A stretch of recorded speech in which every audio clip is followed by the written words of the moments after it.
Welcome to Decades of Horror, the 1980s. I think it's unwise. Use movies as a guide for reality. Don't you, Inspector? Oh, I have a little crow call. Damn. This is episode 275, recorded December 23rd, 2024. Gruesome Magazine. Yeah, my name is Jeff Mohr, and this podcast is about horror films released between 1980 and 1989. Each episode, my co-host Bill Mulligan, Crystal Cleveland, Chad Hunt, and I will tackle another classic or not so classic film from this radical, gory, influential, and gruesome decade. Joining me tonight is Crystal Cleveland, the living dead girl, actress and YouTuber. What's up, Cleveland? Yeah. Not much. Wow, how many Santa hats you have? That's a cool one. Oh, thank you. Yeah, it's got like spider webs. Yeah. I have a bloody one too, but that's on art. And then I have one. I have a lot of Santa hats. Actually. I don't have any. Christmas is. You don't have any? I have this old one. We used to have these ones we got at the bank. I'm gonna have to get one. It had elves' ears on the side of them. And then it had a battery and a little button you push. And when you pushed it, it played like... I thought they might clap. Or like Rudolph the Red-Nosed Reindeer or something. And the top of the hat flopped back and forth. Oh, that sounds super good. Do you know what a badass you would be if you wore that on air, Jeff? Yeah. I tried one year and the battery was worn out. So it just looked really stupid. Oh, that's what made it look stupid. Oh, yeah. No, that Right. Also with us is Chad Hunt, comic book artist, co-host of Decades of Horror, the all of them. Chad, how you doing? Fine. That's a bright red pullover you got there. I like it. Oh, I like it. It's nice. There's a skull on it. It's yellow. Everything's cool. Yeah, can't be all Christmassy without having some kind of a skull on something with me. For sure. Yeah. I just got my Dracula. Oh, that's nice. Very nice. I want to suck your blood. And of course, my Cthulhu Hawaiian shirt, which you can tell that's what it is because it's. And I got my Michael Myers hat too. Oh, nice. Yeah. I got my Secret Society hat too. Yeah. Last but not least, it's Bill Mulligan, writer, director, special effects guru, co-host of Decades of Horror, the 1970s, a published author, although I'm sure he doesn't have a book with him, and an all-around nice guy. How you doing, Bill? Thank you. I am in Florida still. So I'm wearing a black shirt. That's I've got nothing. I'm lounging. As you can tell, this is not the bed of a middle-aged man. This is a why wouldn't it be? The pink tells you. Oh.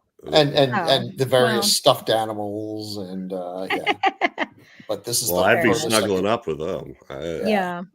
You do look like the most relaxed of us. Yeah. Well, luckily we're talking about something exciting, or I could even though my eyes are wide open because of the lighting and everything here, I look like I'm peacefully sleeping. It looks like I've done one of those internet freeze things that I am prone to. Chad will have to keep an eye on you. He's good at spotting. That's right. All right. So we're all here. It's almost Christmas, December 23rd, folks. And this is not our normal day to record. Well, I don't know if there is a normal day to record anymore. Our podcasts have been so all over the place for the last few months. But anyway, we're here and we'll get it out on time. Decades of Horror and Gruesome Magazine are partnering with Play Now Media on several of their channels. In particular, Decades of Horror of the 1980s is on the Wicked Horror TV channel, and Play Now Media is now offering promo codes for our listeners. So if you use the promo code DOH80, all caps, DOH, capital D, capital O, capital H, 80, you will get 20% off your first billing. So if you sign up for the monthly rate at $6.99 a month, you will get $1.40 off. If you sign up for the yearly rate, which is $49.99, which I figured that out at some point, but that's almost like 40% off. That's a hell of a deal already. That's a good deal. You get 20% off $49.99. That's another $10. So that's only $40 for that first year. And you could sign up for all three of their feature channels, at least for our stuff: Classic Sci-Fi Movie Channel, Classic Horror Movie Channel, and the Wicked Horror TV Channel. So check them out. I was saying yesterday, I often, when I'm parting around, I put something on the Classic Sci-Fi Movie Channel or any of them, and I pull up right at the top is On Its Way Out or Leaving Soon or something, and I just pull them up and start watching them. Oh, that's probably a good idea. Don't want to miss them. And look for new material. They've got good stuff. They got good stuff, but they got the direct too, which is great. Well, sometimes the direct is what you need. All right, so sign up for those. On this podcast, we start by giving some basic details of the film we're covering, followed by each of our first impressions of the movie, some taglines, and then we'll move into a general discussion of whatever trips our trigger, hopefully relating to the film. Our topic today, if you haven't read the title to this podcast, is Dario Argento's opera. And that is the opera house reflected in the eye of a, I don't know, was it a crow or a raven or a Raven, I think. Ravens. Yeah, that was a crazy shot. They said ravens, but it sounded like crows. I'm just saying. Like the dubbing is not great in this film, so yeah. Directed by Dario Argento. Yay. Written by Dario Argento and Franco Ferrini. The cast includes Cristina Marsillach, Ian Charleson, Urbano Barberini, Dario Nicolodi. Yay. Production companies: ADC Films, Secchi Gori Group Tiger Cinematografica, and RAI Radio Televisione Italiana. Filming locations: Italy and Switzerland. It was filmed, and this, I'm not sure I believe this unless they had a heck of a long break or they're counting actually production time, May 25th to October 14th, 1987. So that's like almost 5 months. I don't know. Anyway, release date, December 19th, 1987 in Italy, August 10th, 1990 in Helena, Montana. Now, could that really be the first place that was shown? Maybe there was a festival. August 31st, 1990 in Austin, Texas. The budget, this is a little surprising too, $8 million. What? 8 million? Yeah, that's what it said. So that's a lot of money. The film we did, anyway, Terror Vision had like a few 100,000. So yeah, that looked a lot better.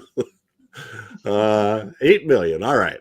Box office. Well, what I got was Italian information. So 4.737 billion lira, which translated to about 3.5 million conversion at that time.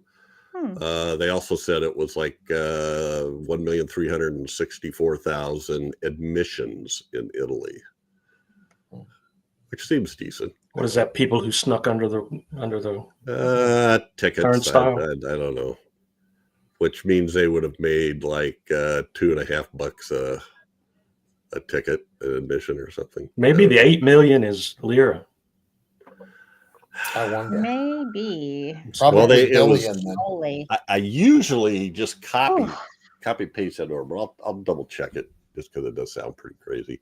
And the synopsis: a young opera singer is stalked by a deranged fan bent on killing the people associated with her to claim her for himself.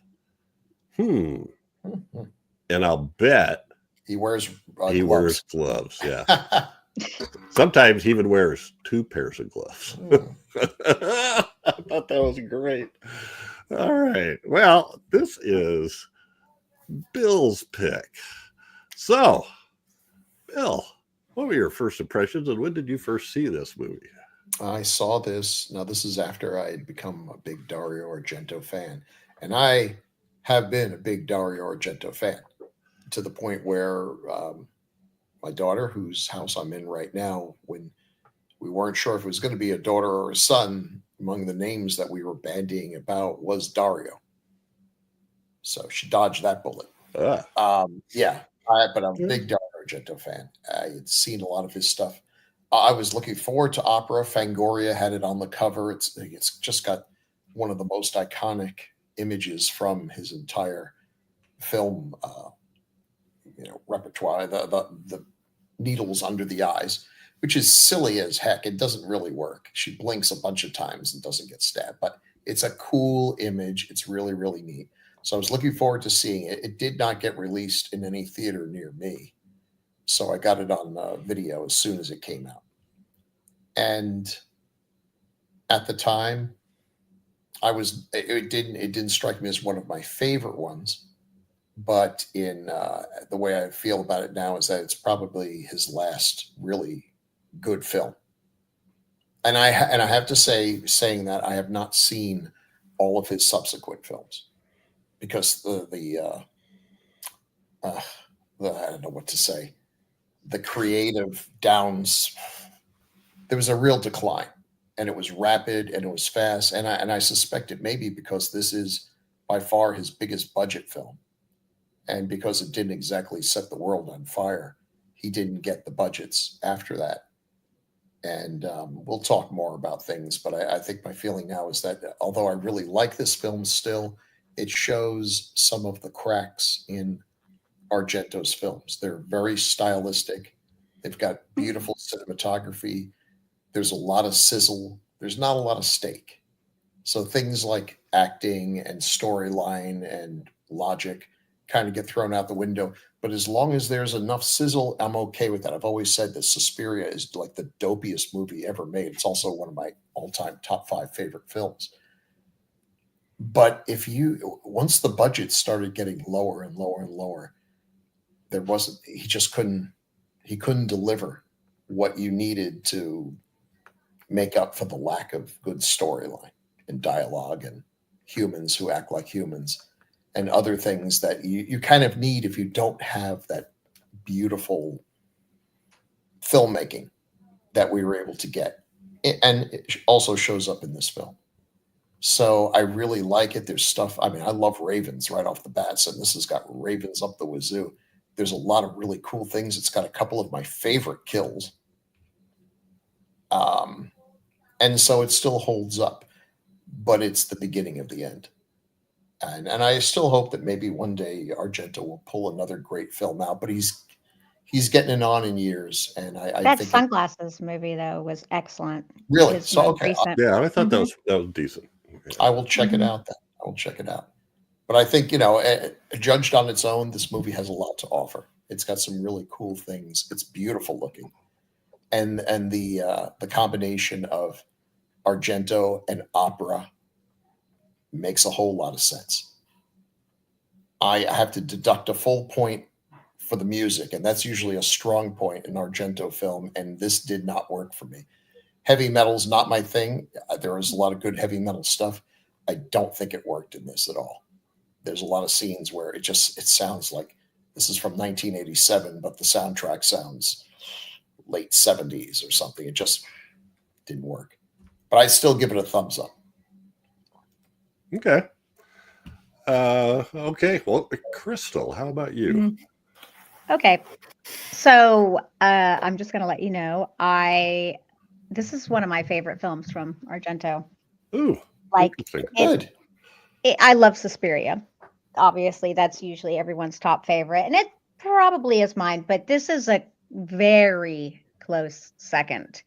Now, I was a theater kid, and I love Phantom of the Opera. And while I know that Argento did make Phantom of the Opera in the 90s with Julian Sands, who I adore, that film is not as great as this. But this film actually does follow some of the similar storyline things about how, the lead gets taken out and she's taking her place. And then there's this like behind the scenes dude who's orchestrating everything. So there's still some similar elements to the story here. So I love that aspect of it. I think this film looks phenomenal.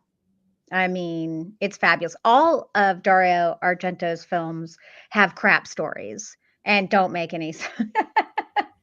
No, they're not as bad as Fulci, but a lot of them just have bad edits and weird cuts and obviously questionable, dubbing.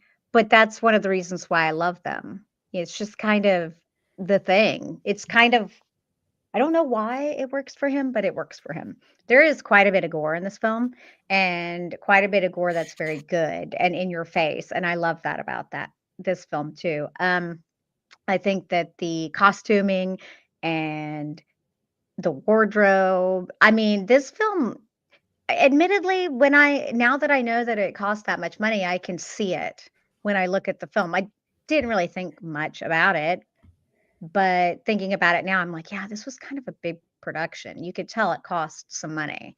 There's quite a few actors in here just in the production of the Macbeth, which you're not supposed to name or whatever. I love that they brought in that concept. So like for a nerdy theater kid who unfortunately we got a bad rap back in my day, but now people hate theater kids and I get it. I see why you hate them. Little bitches. But like I think this just resonated more with me because of the story and because of what it's all about. I agree with Bill. Obviously the needles is funny. It's silly, but I do like it. I mean, it's kind of odd. Like, it's like, whoa, what the heck? It doesn't make any damn sense, but it doesn't have to. It really doesn't. I mean, as much as I would love that the 90s Phantom of the Opera that he did would be better. I love Julian, I do, but it's not great. Yeah. Well, if I'm correct, wasn't that supposed to be a Fulci film? And when Fulci took ill, Argento came in and finished it. I may be wrong about that, but I sort of remember. That would be interesting. Yeah, I don't know, actually. I know his daughter's in it, so I'm not sure. Oh. Aja is in it, so perhaps, maybe. I don't know anything about the production of it, but yeah, I really like this film. I mean, I get it. I mean, I know a lot of people don't like Argento anyway. I mean, but then they won't like this one. But yeah, I'd say. But I don't know what it is. Like I said, I think it just resonates. I think it's the whole, theater kid, the whole I love Phantom of the Opera is literally my favorite. It's like I went to New York just so I could see it before Phantom was gone. It's kind of my thing. I totally get Bill also though with the music. Not that I didn't like the music. I actually really like the music, but it is jarring. The switch is jarring. Okay, like I've seen much better heavy metal mixed in with sort of like opera in other in different films where they can switch easier. This just goes from like, and then yeah. So it's jarring. It could have been a little bit more elegant in its transitions, but I mean, he took a chance. So, yeah, that's true. Yeah. So, okay. Yeah. Mm-hmm. Oh, it wasn't my first time seeing it, by the way. Oh, I've it was seen it multiple times. It wasn't. Okay. It wasn't. Okay. No. Sorry, Cool. I meant to. I forgot to talk about my experiences in the past with it. All right. Chad, how about you? This is my first time seeing it, and oh wow. You know me, I'm not a big Giallo fan. Even I love Suspiria though, and I even loved the second one in the Witch trilogy, Inferno. I liked Inferno. This one, and I think I figured out why I don't like Giallo, and I think it's the dubbing. Yeah, has always ruined it for me because it just comes across as idiotic in the translation somehow. I think somehow I need to find an original with subtitles and watch the original language, and maybe I would feel the emotion or whatever the actor's trying to convey. But I don't get that here. Everybody just comes off the same. Oh, you so I love you. I loved your mother. I loved your mother before your mother. I even loved your daddy. That kind of crap. That's how it comes across while the guy's got his hands all over. Yeah. just stuff like that is so corny and so it's hard for me to take. But I will say that this had some cool kills in it, had some cool makeup effects. And I agree. You know me, I am the heavy metal guy. I love heavy metal, but it does not belong in this movie. And he did the same thing sort of with Phenomena. It's used in a very weird way where it just like bam, it just slams you more for a reaction than accompanying what's going on in the scene or whatever. He must have had some kind of heavy metal phase in his life or something. I don't know, but the Ravens, I love them. I love them a lot. And I kind of dug the action a little bit, even though things made little to no sense whatsoever. It's shot beautifully. It's a beautiful looking film. It's just story wise, it didn't do anything groundbreaking. It didn't do anything new or to me it didn't anyway. Where like Suspiria, you had those wonderful colors and wonderful I had never seen anything like that before, so it made me interested to watch it. This just comes across to me as another slasher film, and that has good effects and everything. But I don't know. I'll stick with his earlier stuff because this one is more. The downhill spiral had already begun a little bit to me, even though the production is better than most of his films. I think with the sets and everything, it's just not doing it for me. All righty. Yeah, this is the first time I've seen it. I've kind of held off on these once we started doing this podcast because I'm kind of waiting to do them as we do them. So I'll tell you what, the beginning of this film drove me absolutely nuts. Those raven cawing crap, I was screaming right along with the opera singer on stage that was screaming and bitching about it all the time. They were just obnoxious and annoying, and the sound was grating. And anyway, but once we got into the story, but I'm with Chad too, it's got some great kills, and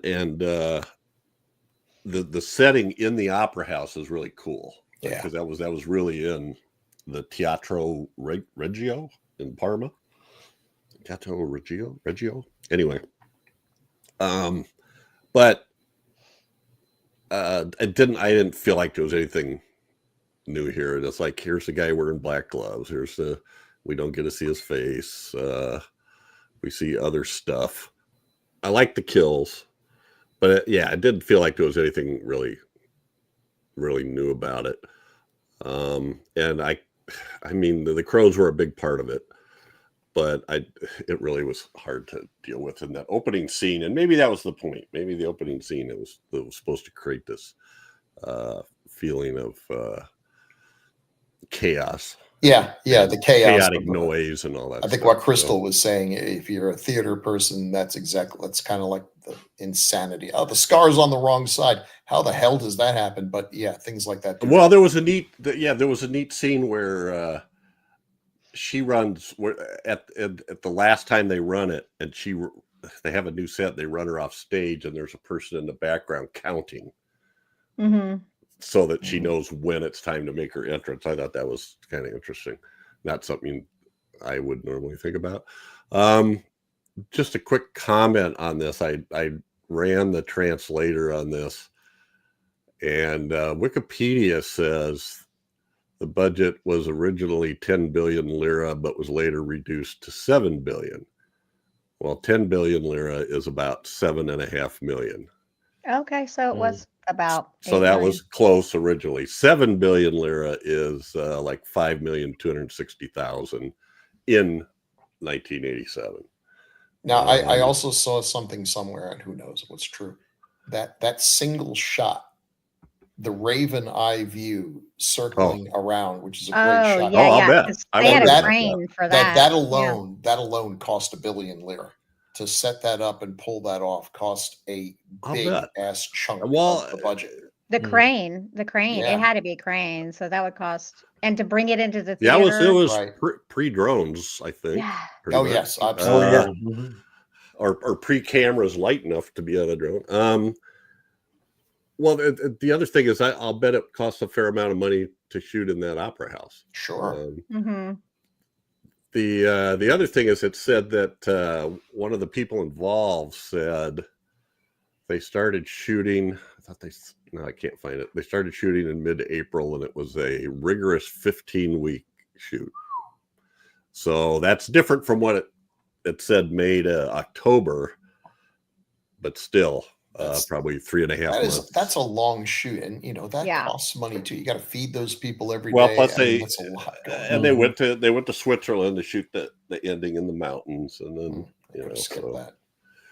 All right, I think that's about it for that stuff. But now, yay! we gave Chad the day off on the 70s yesterday, but not this time.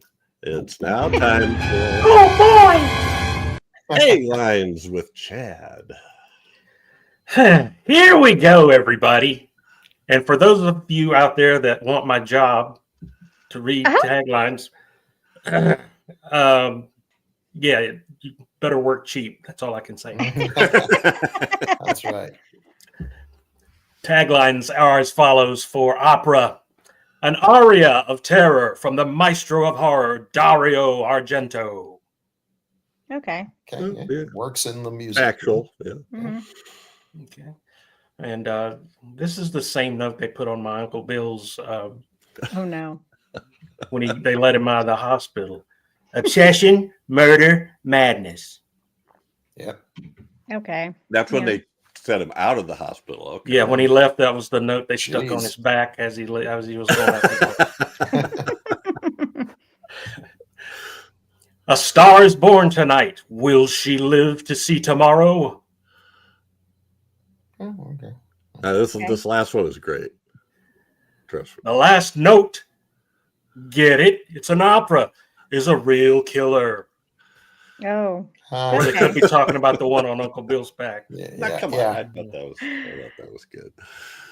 All right. Well, that's been. See how it was almost worth it, but it's not? See? Taglines with Chad. Chad's our hero, cool and rad. With him reading taglines, they can't be that bad.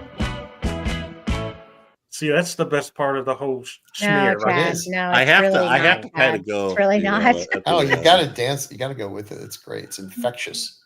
All right. Well, we only have one poster. There was more than one poster, but that's okay. Let me get us. I have a dress that has opera on it from Dario Argento, and I think it is the poster.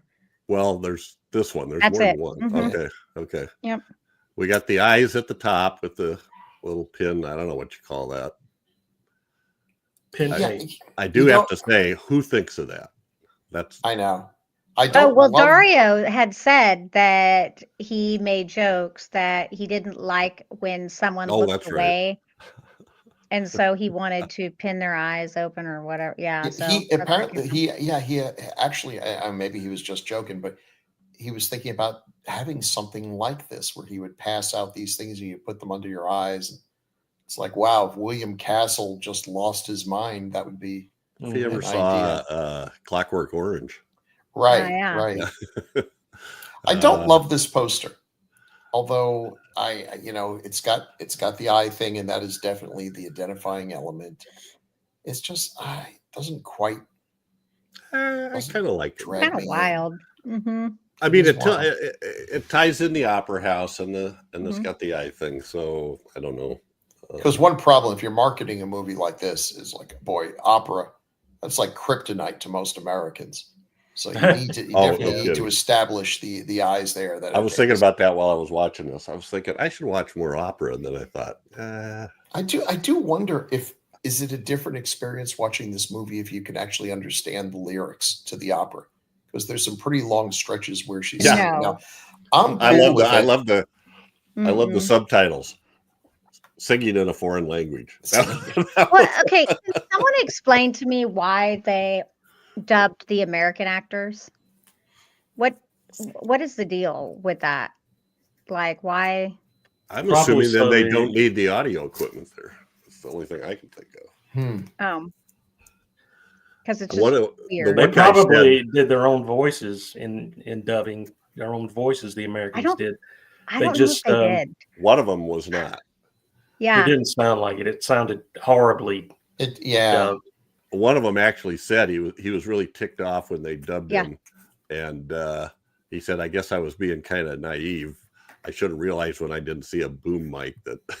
One of the actors was actually in like Dream a Little Dream or something, and he's very American, born in Dallas, and I was like, why did they give him an accent? And it's such an odd choice to do that. I think that had they just dubbed, I guess you're right, they didn't have to worry about the sound. They just usually the sound is like, if you got a boom mic, you guys know this, that the sound you get from a boom mic is not going to be the same quality as not using a boom mic. So it's probably to have everybody's voice on the same audio level, so it doesn't sound like this person's in a closet somewhere and this person is in a big baseball field or something like that.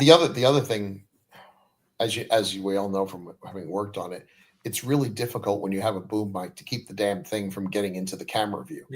And a lot of movies, even a lot of really great movies, fail at one point or other. It's like, there it is.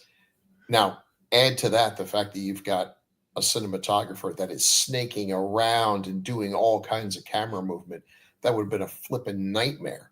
To Mike. Well, William McNamara, who plays Stefano, and I think, was he the first kill?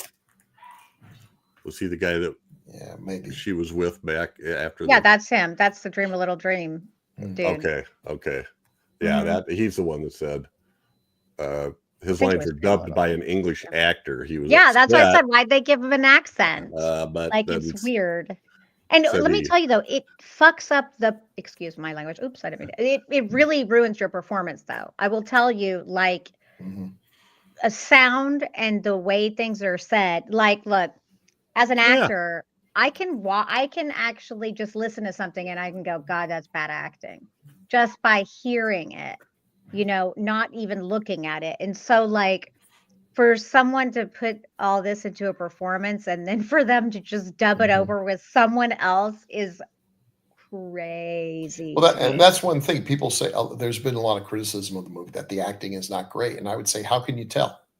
You can't when you remove. Have the Seven Samurai dubbed by Arnold Stang, and it's not going to. Toshiro Mifune is not going to seem like a great actor.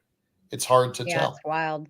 I think, and it does say that Daria Nicolodi was dubbed her own in the English language.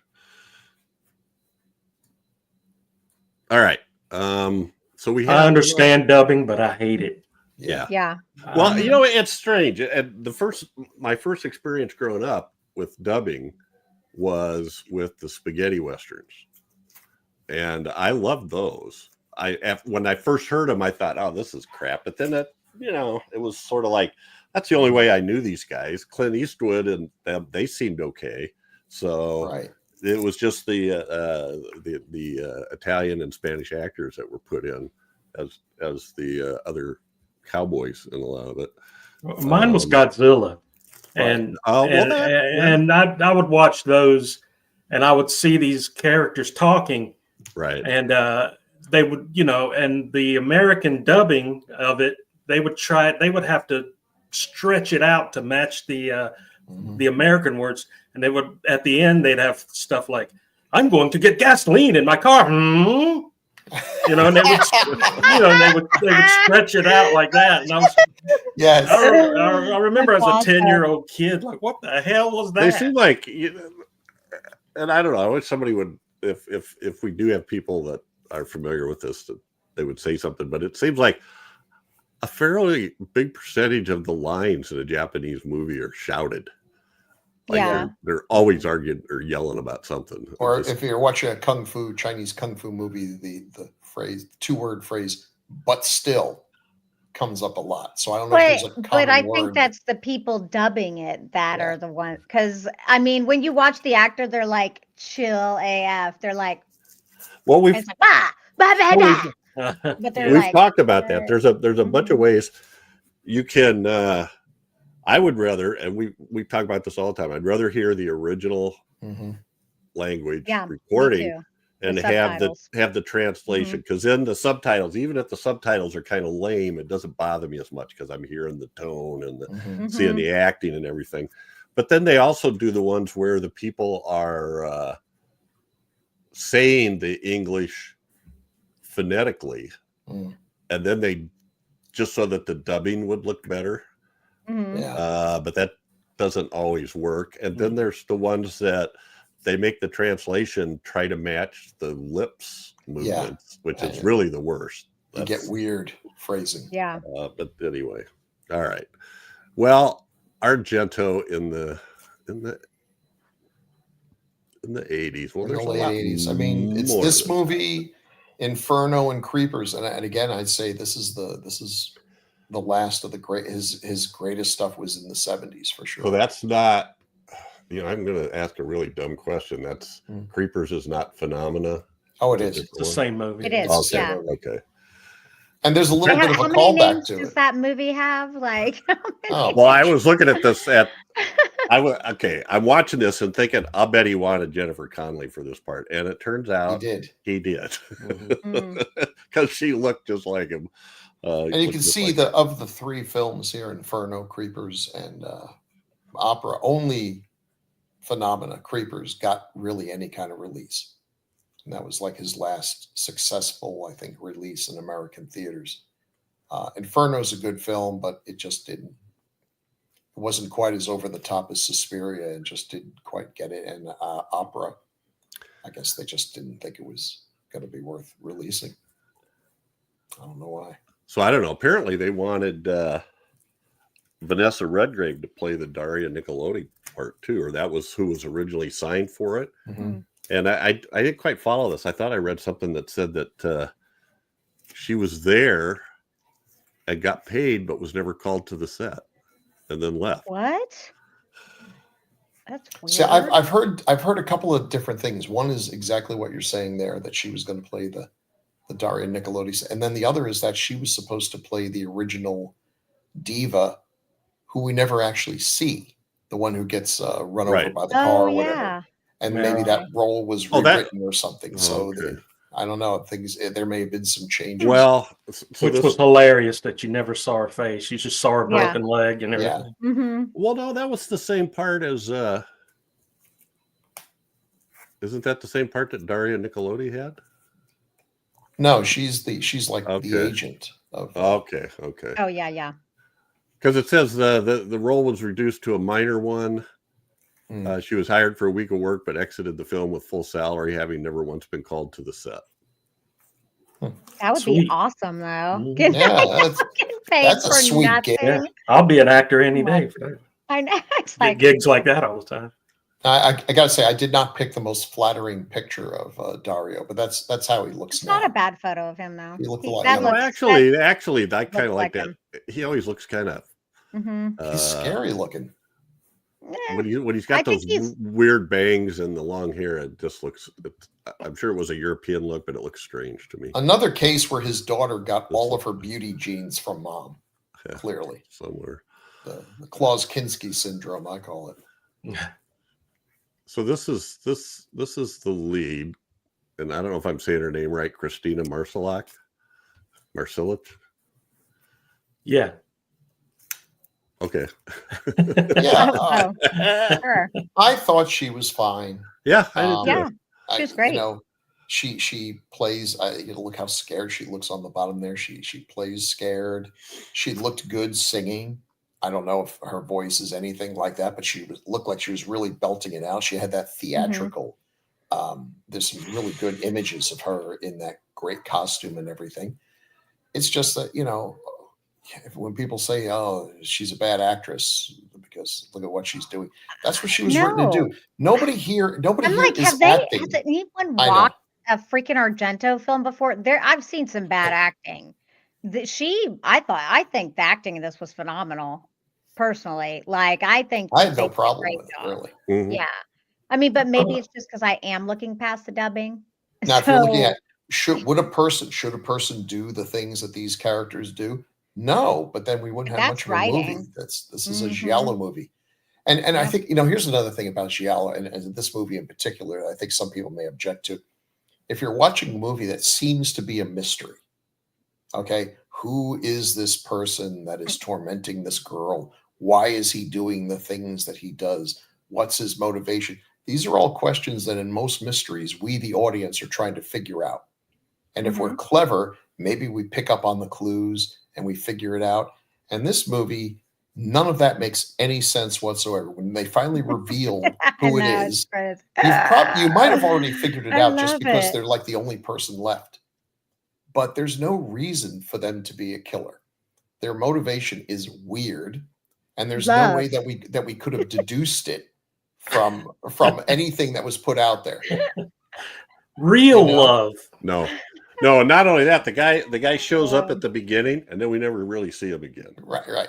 Just little flashes of him. Otherwise, we're. But it's like if you were watching an Agatha Christie mystery, and then at the very end they reveal that the killer was someone who has never once been in the movie, you feel, well, that was a Betrayal. ripoff. You'd feel, and I think you have to go into these that giallo films may have elements of mystery, but they often are not at all mysteries and should not be I treated agree. as such. So she was in, and that was before this. I feel kind of dumb because this doesn't ring a bell for me. Tom Hanks movie called Every Time We Say Goodbye. Oh, I don't know what that is. And by the way, that is young Dario directing her in the middle shot. So Oh, it is. Yeah. Oh, I didn't even realize that.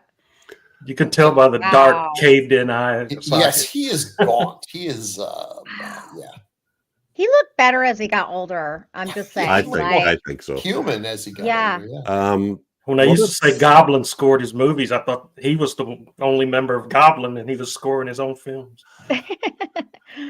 He said that she was the most difficult actress he ever worked with. Now, really? Why?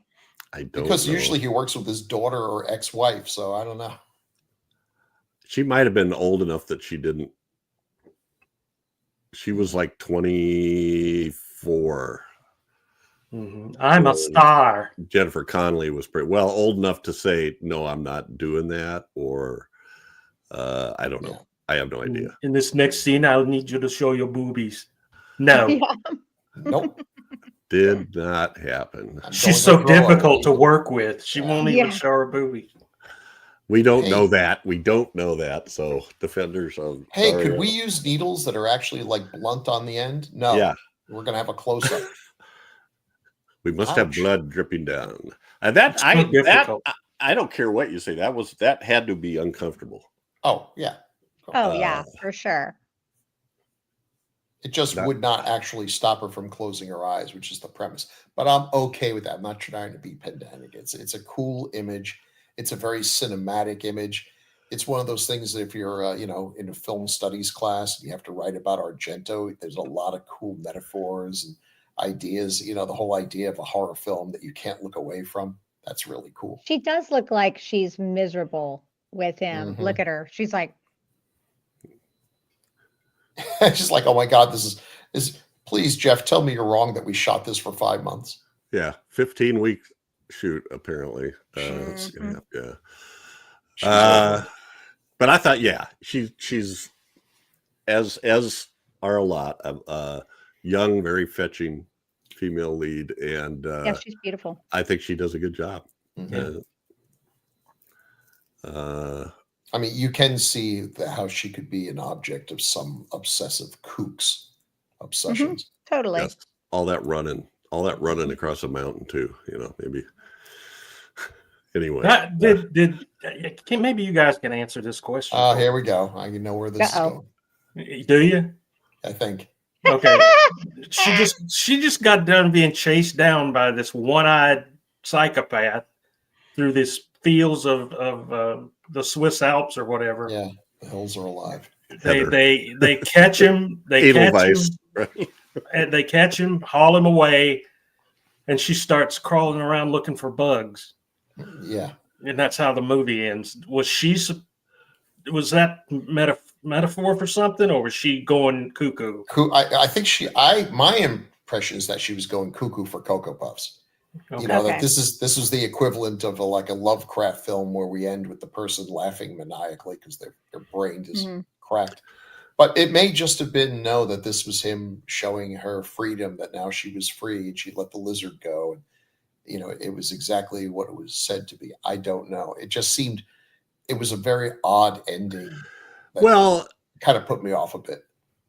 Maybe to reemphasize the idea that, she fakes that she's going along with the guy.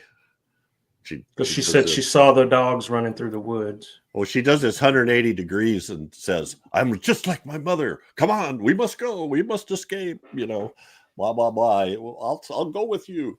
And it's all a big fake out. Well, then in the end, then she saves this little lizard, so she really is a gentle. I don't know.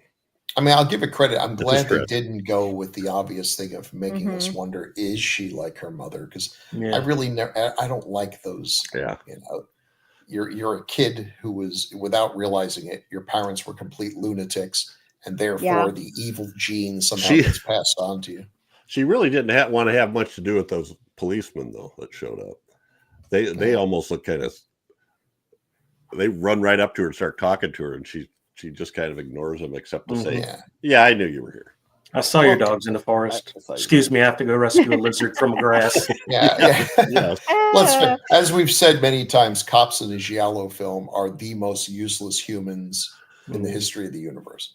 The only time they ever do anything is accuse the wrong person, especially when they're the killer, or show up at the end when they're she's already cracked his skull with a rock. Yeah. They basically saved his life, probably. Yeah. All right, Daria, Nicolodi. Well, you know how I feel about Daria. Yeah. That picture up at the top is from Deep Red when she was just luminously beautiful, and she still is holding up pretty well. Yeah. By this point, she and Dario were no longer together, and you can tell because in this movie and in Phenomena, good God, does she get a terrible ending? Does she get, he just takes it. I refuse to believe he was not taking it out on her. But this is a spectacular kill. Yeah. It feels a little cliched now because I think I've seen it imitated many times. But when I first saw this, it, much like her character, it blew me away. It was brilliantly put together, great editing, absolutely terrific. But a brutal end to a character who seems like a nice person, and actually cares for the protagonist and is not just using her. She's her agent, but unlike many agents, she really genuinely, she's a mother figure to this girl. Apparently a much better mother figure than the actual mother would have been. Yeah. That's a great scene, though, and the way that's shot and drawn out. I mean, you just know there's this whole scene leading up to where you're totally confused about who's the cop and who's who. Yeah, what's going on? Is that the cop that came in? She doesn't, and the whole time she's talking to the cop who comes to protect her. Or at least that's what you think. That entire time you're going, you don't want to see this guy. What the hell? You're just, Anyway, but then when Daria is looking out the people, that is really drawn out, and then the way that he does the effects are drawn out too. You get the bullet coming out and slow motion. Yeah, most times a shot like that would be just that we would close up on their face and show the eye blown out, and then they just fall back. Not only did it show the bullet going through the peephole, through her eye, out the back of her skull, and then strike a lamp or something on an end table somewhere. That was just great. That was good. There's a lot of effects in this, and good ones. So and speaking of which, here's a few kills.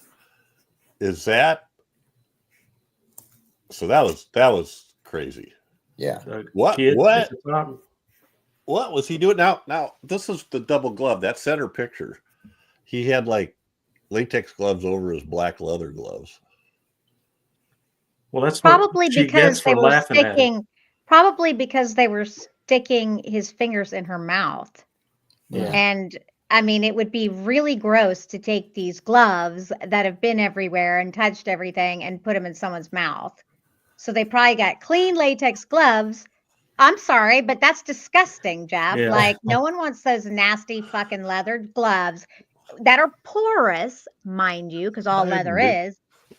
Digging around and touching everything and then digging in your mouth. He's been wearing them all day. But then they show him taking him off the double gloving. We did. There's a whole. That's weird. If you work in a true clean room, you have to double glove, and there's a whole process for doing that so that you never touch the outside of the outer glove. You know, maybe that's the thumb goes in. Yeah, you pull it. Maybe over. that's what they were blaming it on. You know, they were trying to because I guess they're like, people are gonna know if you got the latex gloves over the leather gloves, man. And then they were like, well, how about I give you like a little out here? You could just pull them off. I wouldn't have even cared or whatever. Oh, I thought it was interesting. It just was an odd effect because we're so used to the black gloves, you know. Yeah. So the one guy gets it. Is it the guy on the top? Is that Stefano? I think he gets he got the knife up through his throat. It comes out. Yeah, that was like a good effect too. I thought. And that knife, that was a wicked knife. That was wicked. Yeah. That middle shot. That girl is my hero because when she was wrestling and she grabbed the necklace off the floor and started running, she turns around and goes, "Ha!" and keeps running. Yeah. That was funny. That was hilarious. Hilarious. Yeah. And gets an iron to the back. But what's funny is that she cared so much about the necklace. Like to go. I'm like, wait, yo, just go, lady. Just go. Why crazy man with knife. Time? Yeah. But and the worst, the most upsetting part of that scene is when he's using the scissors to cut the cartilage of her throat. We don't see it, thank God, or much of it. Right. But you hear it. Yeah. That crunch. That speaks volumes. So he was reaching in her mouth to try to pull the necklace out. Was that the deal? Because at first I couldn't tell. What is he doing? It was too far down. And kind of sticking the scissors and were like clicking on her teeth. Yeah. Ugh. Yucky. Yucky. Oh, it's so yucky. And then what have we got here? We have another one through the throat. Yeah. There's the bullet through the. I mean, that's just the gun barrel coming through the. And of course, infamously, Dario Argento in all his films insists on being the glove. That it's his hand in the glove. Makes a lot of sense. Right. Well, I mean, that does make things easier. He knows exactly. Yeah, exactly. Yeah, he knows exactly what he wants. Like, it's probably just makes everything way easier. Sure. It's way easier. Nice kill at the bottom too. Yeah. Yeah, that was the one we were talking about. I'm telling you, that knife, when that guy first had, I don't know, and he was, what was the deal? What was going on with that? So that necklace was like sewn into that one dress. Was that the deal? And what was she doing peeling all those jewels off of it? Because she was trying to fix it. So I guess like since it had gotten destroyed, she was kind of deconstructing it to reconstruct it. Okay. Sometimes it's just easier to like start over again. Sense. That makes sense. Yeah. That's what's my assumption. I mean. So the killer was the cop, right? Yeah. Yeah. Inspector, yeah. Yeah. The inspector, Urbano Barberini. Which I mean, it was obvious. You're right. Like, I mean, but they had a great plan to figure out who he was. And by great plan, I mean the worst plan ever. Like, apparently, is this what the thinking was? The thinking was the crows remember, so they will attack him. Yeah. Yeah. So we're going to release everybody in the audience. We're going to release a bunch of ravens into an audience full of people, and on the assumption. Now, as it turns out, ravens actually have an excellent memory and have been known to attack people who have wronged them. At the same time, they have been known to reward people who are nice to them. So I have a friend who works at a kind of like a magic shop, and they feed the ravens and crows that are out there, and they will get trinkets in return. Now, okay, these guys are not maybe experts at jewelry, and the trinket might be a tab, pop top. Pop top or something. But one day you might get a coin or a ring. There might be a finger still in the ring. Don't ask questions. Just be grateful. Well, I think it's interesting because crows are the same, obviously, as far as intelligence goes. But it's weird that they used ravens in this film. No diss to ravens, but I'm just going to be honest with you. Crows are a lot more human friendly than ravens are. So generally it's crows that actually do that and not the ravens. I think ravens are more trainable. Yeah, I think ravens are more trainable because they're smarter than crows. And more intimidating. Ravens are not smarter. That's not true. That's what they tell me. Bill, I'm telling you right now. Forget about what they said, Bill. I don't know who they are. I don't really know who they are. Like, I have crows out here that when I don't feed them, they fucking start attacking. Crows are totally brilliant. And actually, if you get on the sub, Crow Bros, it's all about how the because crows and ravens are about on the same. You can Google it, Bill, I promise. They're like the same intelligence level, but ravens don't interact as much with humans. And I don't know. See, to me, that would make them smarter. Exactly. I don't know about that. Yeah. I don't know. Any animal smart enough to avoid us is definitely what is it? It's a murder of crows and an unkindness of ravens. Is that? I thought it was a conspiracy of ravens. Oh, but I don't know. Either one of those. Whoever came up with those should have gotten a Pulitzer Prize because that was some brilliant stuff there. When you go into that rabbit hole. They're crazy. They recognize faces. Crows recognize faces. Yeah. Do all the same things as ravens. There's literally really the only way you can even tell the difference is by their beaks. It's either one, Bill. Or either that or the AI heard us and said it's either one. Remind me one day. I've got an idea for a short film. Is it going to be about absolutely birds? Great? Yeah, and that's the problem. I love if there's anyone out there that has a trained crow or raven, let's talk. I can assure you no one would be able to like tell the difference on camera. If you want to say it's a raven, you could say it's a raven. But I even have a crow call. Let me tell you, these crows, they're asshats, okay? They're mean. I'm not kidding. I have messed up. I fed them and then like I didn't feed them again and they pooped on my vehicle, my brand new vehicle. Like and when I say that they pooped on it, no, y'all, I'm not kidding. Like it was a bombardment. Only look everywhere else, all the fucking concrete around it, clean as a whistle. Literally just on the car. Like, yes, and so much poop, so much so that it just looked like wet. I was like, did you start feeding them again? Oh yeah, fuck you, of course.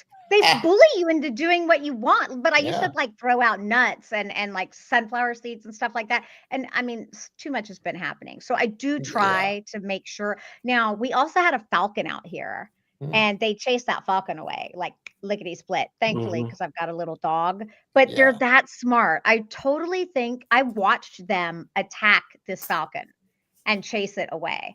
And I'm like, well, you are doing a good deed because the falcon would be very dangerous. I think this was an owned falcon though, because it had like a thing around. Oh, really? Interesting. But I mean, I didn't know. It was literally like sitting on my freaking trash can. It was not afraid of me at all.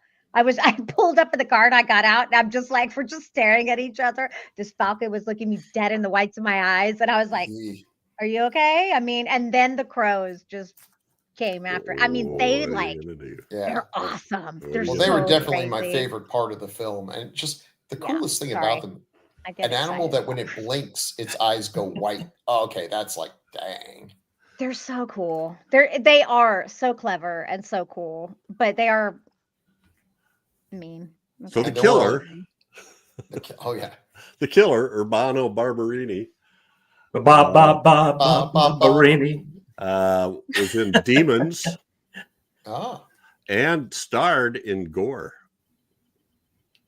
He was Tarl Cabot, and in Gore too. Oh, those Warriors of Gore. Oh man, those are G.O.R. Gore. Yeah, G.O.R. Yeah, the John Norman books. Oh God, those are some. If cool. There is a really a John Norman, grade A crap there, but at any rate, he got his eye torn out. Real, that was a pretty gory scene there. Pucking away at his eye there. Yeah, they were smart. I mean, it worked, but that whole thing was weird. The Raven Wrangler and that big cage apparatus comes busted through the set, and the audience is going, "Is that supposed to be happening?" That's what I was saying too. Is that supposed to be happening? That's all right. Yeah. So I don't know other stuff. I thought I had a shot of the Ravens. I guess I didn't get to it. Oh well. They are beautiful. I mean, they did a good job with these birds. Yeah. Oh, they're so photogenic. I mean, there's so many shots of them, but yeah, you can't blame them because they're just so cool. They're the light reflects off their feathers, the black feathers and everything. It does look pretty cool. Any other comments about this? Have we left stuff out? I think we talked about the kills. I liked who was the woman that was the costume person? Was that Marion? I liked her. I call her haha lady. Yeah, it's so funny. She was. I mean, she was a little ditzy, but she was also like kind of tough. I mean, because it is true. Like her going back for the necklace and then her turn around, haha, F you, dude. You know, like I was like, well, then you're gonna die. When she was in the dressing room, she was talking all nice and everything. Real nice and everything, and she walks out of the dressing room and then says something like, "Stupid director, God, I hate him." I hate that director. Yeah, I like her. All right, and the director, I don't have his picture either, but I like the guy who played the director. He's clearly a stand-in for Argento himself. I mean, in the very last scene, he looks like he's filming some pickup shots for Creepers. So he's got strings tied to flies. Yeah, so that's Ian Charleson. Yeah. Who was in Chariots of Fire, Gandhi. Oh, wow. And who told Argento at the beginning of filming that he had contracted HIV and later passed away from AIDS shortly after this. Yeah, film. 1990. Yeah. Wow, that's sad.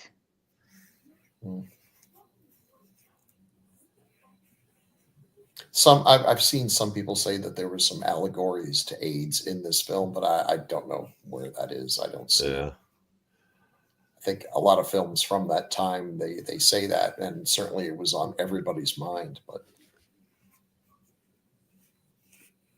they say that about The Thing, so it probably has to do with a lot of with the time period these movies came out. Okay, this is one of those trivias you just got to talk about.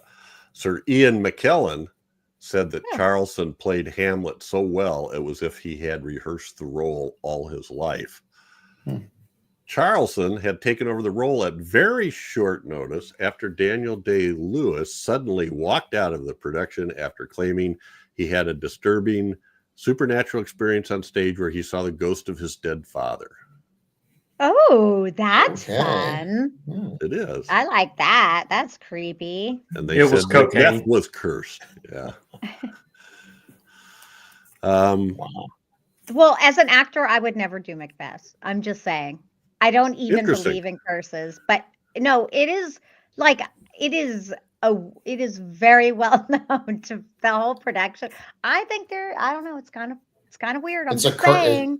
It's a cursed production, Everyone but knows. I've seen a couple of productions. A marvelous actor in North Carolina, Michael Ray Williams, did a version of it which was set in like a post-apocalyptic Cool. setting. Yeah, so they were dressed up like the Road Warriors. Oh wow! And the climactic scene where they're swinging swords around. Oh my God, they're swinging swords around. These things are hitting and sparks are coming off. So I can imagine if you had some actors who weren't as well trained and rehearsed and everything, things can go catastrophically wrong. Mm-hmm. You know, more than say, if things go wrong on a streetcar named Desire, there's no actual streetcar, so no one's going to get hurt. But if you're swinging around swords in Macbeth, yeah, I'm sure stuff has happened.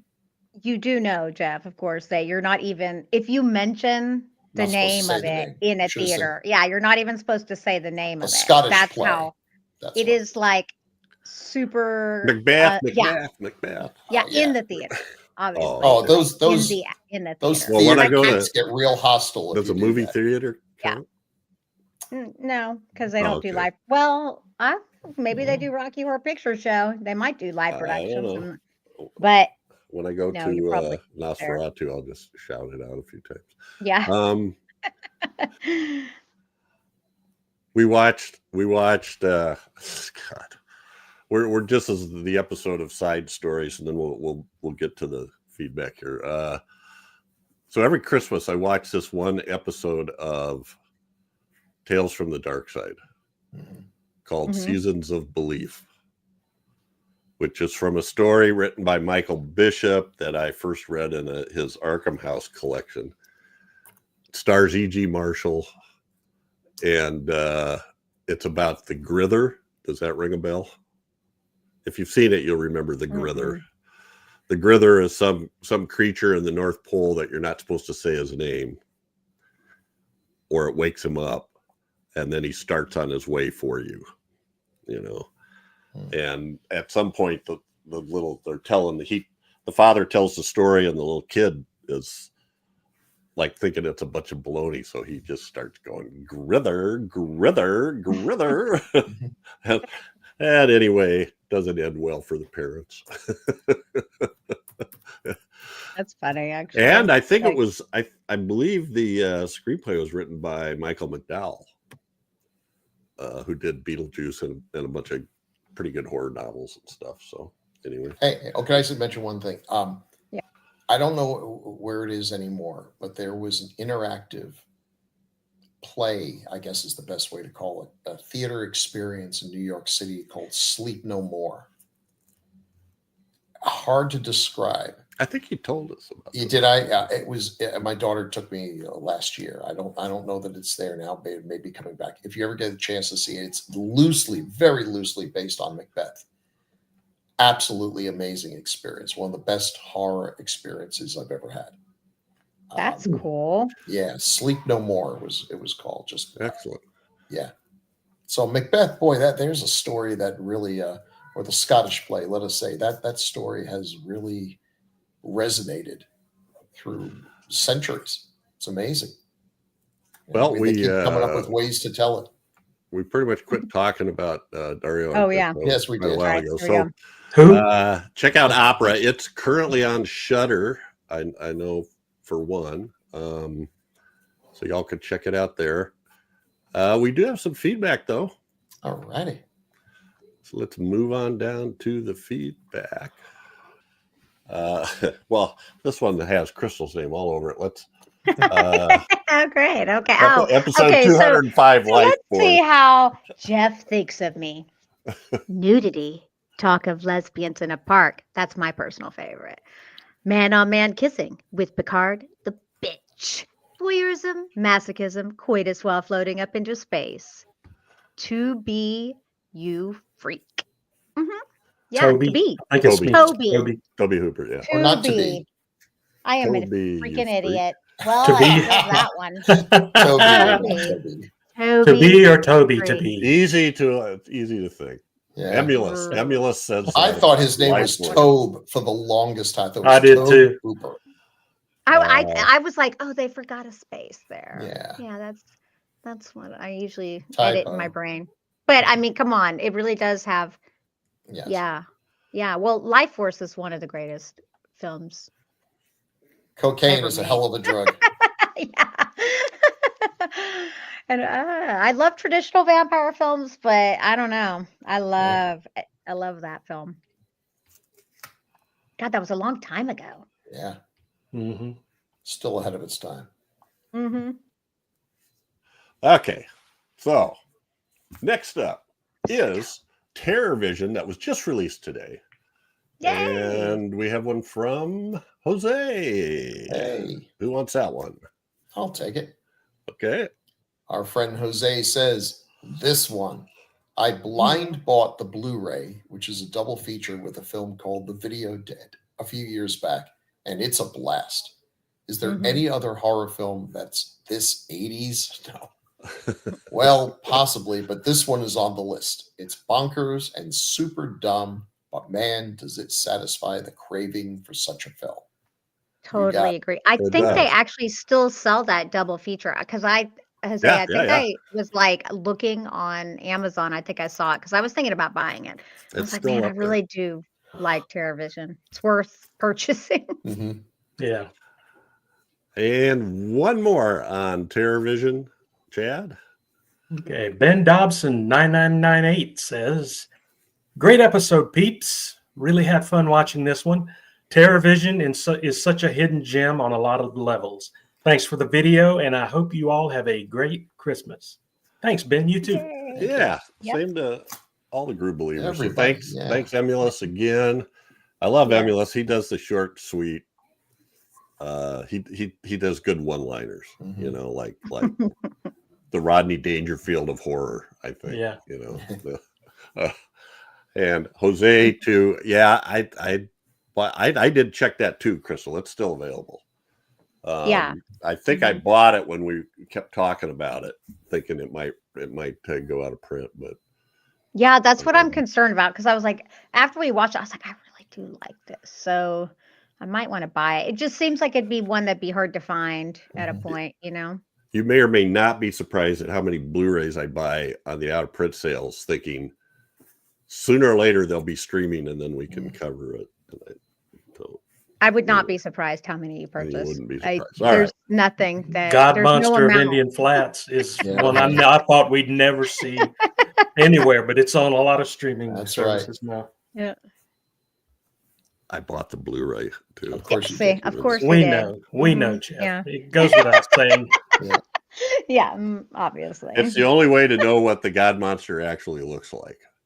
Otherwise, he's just kind of a blur of sheep fur and parts and stuff. You know? Absolutely. Anyway, gotcha. All right, there's plenty of ways to stay in touch. So everybody, please give us feedback. You can send it to feedback@gruesomemagazine.com or leave comments on Gruesome Magazine's YouTube channel.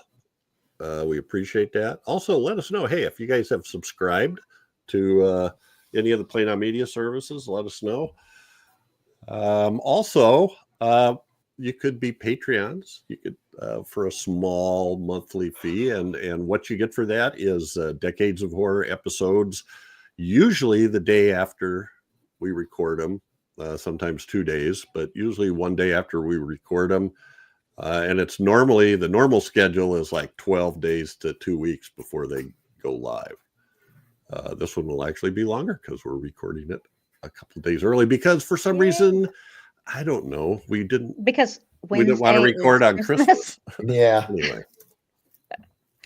So appreciate that. And please send your comments and feedback.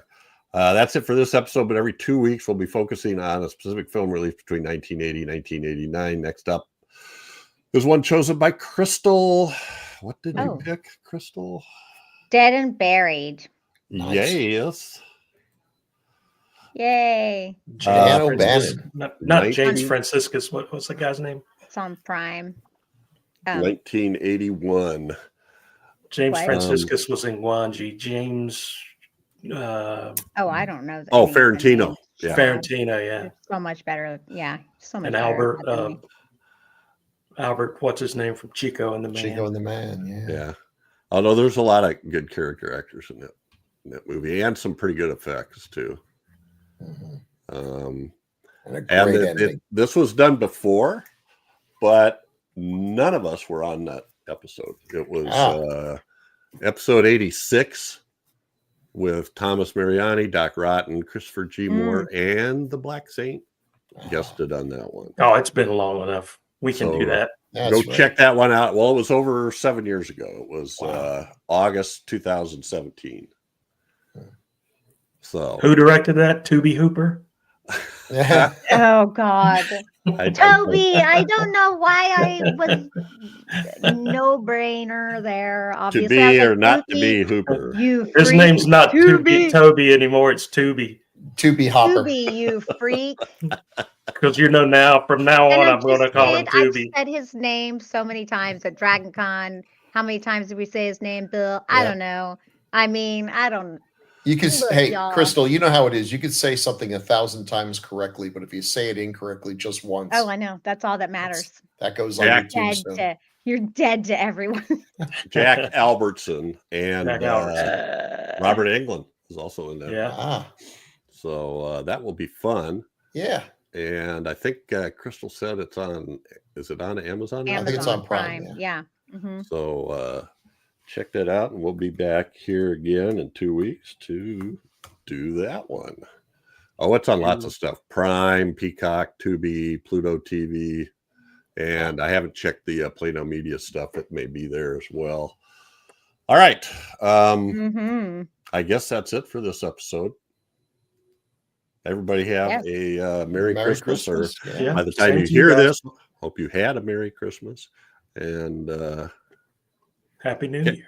Catch us again. Happy New Year. Yep. Oh, here in wow. 2 weeks for another great horror movie of the 1980s, as only decades of horror can do it. And thank you guys so much for being so flexible with the schedule we've been dealing with lately. We've been bouncing that around quite a bit. Say good night, everybody. Good night. Night, everyone. Good night, everyone.